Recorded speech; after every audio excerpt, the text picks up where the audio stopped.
Thank you for staying with us. We've actually discussed a lot of things with Mr. Cohan. And of course, now I'd like to bring a little discussion on the geopolitical side.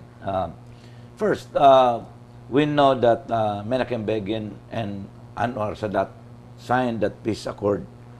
And because of that peace with Egypt, Israel has moved forward because it did not fight wars anymore after the 1967 and the Yom Kippur War in 73.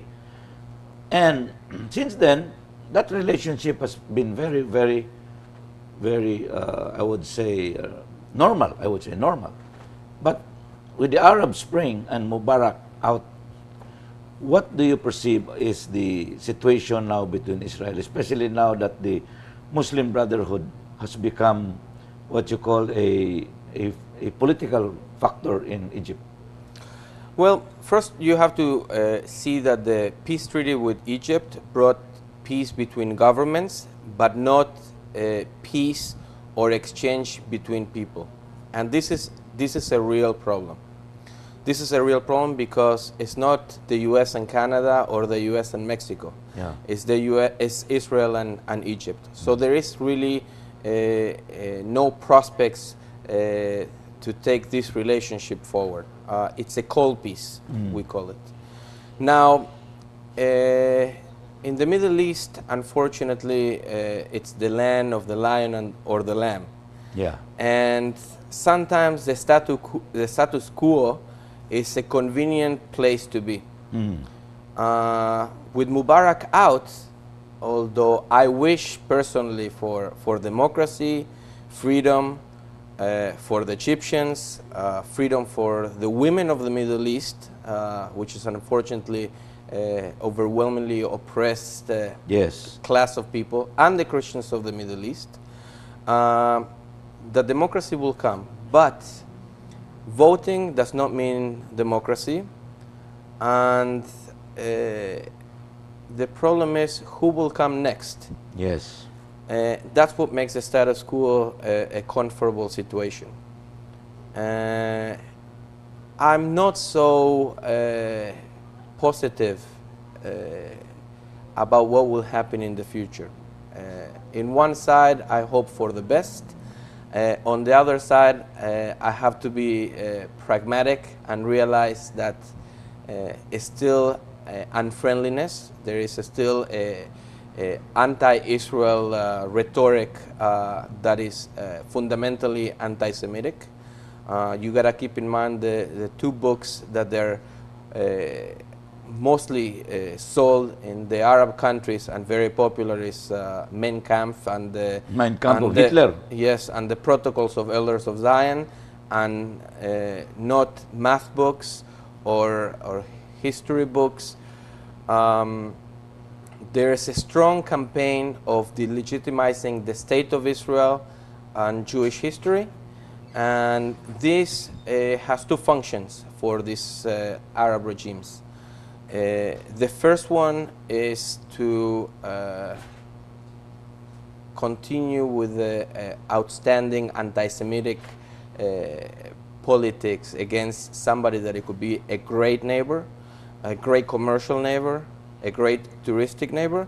And the other one is they keep the people busy, telling them that they might not have sewers, airports, tourism, or opportunities because of Israel. The truth is that we're an economic island in the Middle East. We would love to trade with everybody. Unfortunately, they're not willing to trade with us. Yes. Over and over, we keep extending our hand. But the situation is what it is. We have to deal with these regimes. We have to deal with our neighbors. They had many times to have their own state. They keep missing every opportunity. They keep lying to their people because a lot of Palestinians work in Israeli companies, building homes, building roads. These people care about their welfare. It's perfectly understandable. This is how peace should be built on. And political goals based on hatred just don't bring Any fruits of any peace. fruits, Yes. any good positive. I agree totally. So peace will not come from a real estate agreement, or peace will not come from signing a piece of paper, but peace will come when the neighbors start acknowledging that Learn one, love that one we- another. that the Jews belong to Israel, that we've been there from the beginning of time and will still be there tomorrow and the next day. And it's better to be friends, to do business, to have intellectual and positive conversations, and not anti-Semitic rhetoric.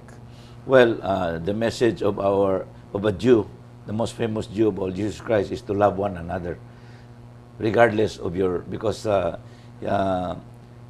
there is a parable that he mentioned about the parable of the Good Samaritan, and the Jews had a very bad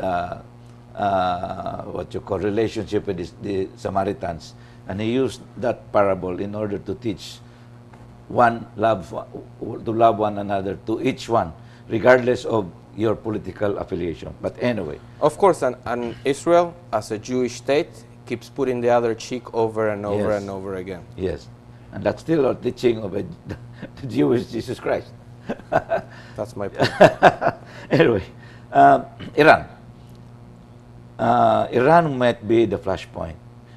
It's already written in the Bible that there will be the Great War, that in the plains of where is that place? Armageddon. And where is Armageddon? Is that in Israel? Armageddon is Ar Megiddo. It's a mountain in Israel called Megiddo. Yes, Megiddo. Yes, and that's in the Bible. That's there's a prophecy or a prediction that the end of the war, or the war of all wars, will end in Armageddon. I'm not really sure if I like to tackle this this subject from a religious angle, but what I can say is the big question here with Iran is if they're a rational or an irrational regime, and what does that really mean?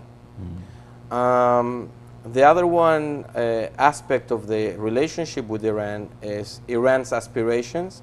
I think it's clear what the message is. Unfortunately, there is no easy answer to address this No issue. easy answer. Yes. It's a catch-22 Yes. from every angle. But if we want to go back to Bible history, the story of the Persians. the Persians and the Jews, where the Jews prevail, it's a known story. Yeah. I hope Mr. Ahmadinejad will take the time to read it and understand that empires come and go, and so has dictators, but we're still here. Yes, and that's anything I appreciated Israel, and the reason why probably the countries around you don't like Israel, aside from the religious differences. You are a practicing democracy since Ben Gurion. You've always had a democratic nation until today with Netanyahu. And the other countries are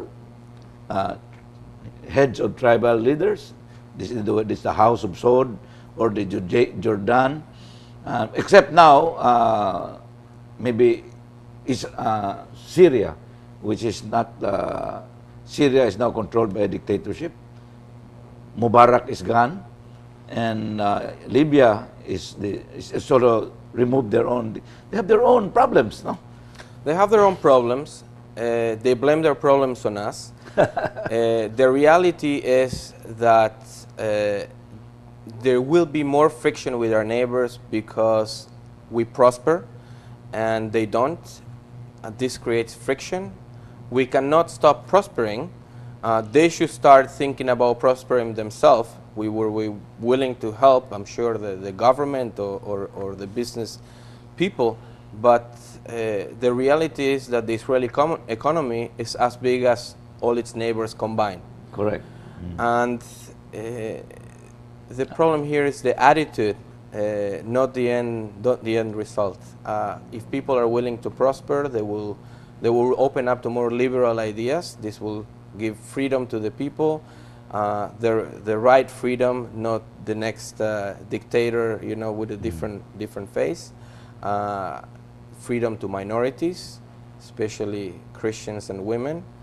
The question is, what is the direction? As a state or as a person, we can only set our own direction, not others. So we'll either comply to the reality or we'll have to live on frustration and not prosper. Well, unfortunately, we run out of time. It's really a very interesting moment talking with Mr. Alex Cohan about Israel and our relationship with the Philippines and Israel. And we'll be asking him for his parting shots after this break.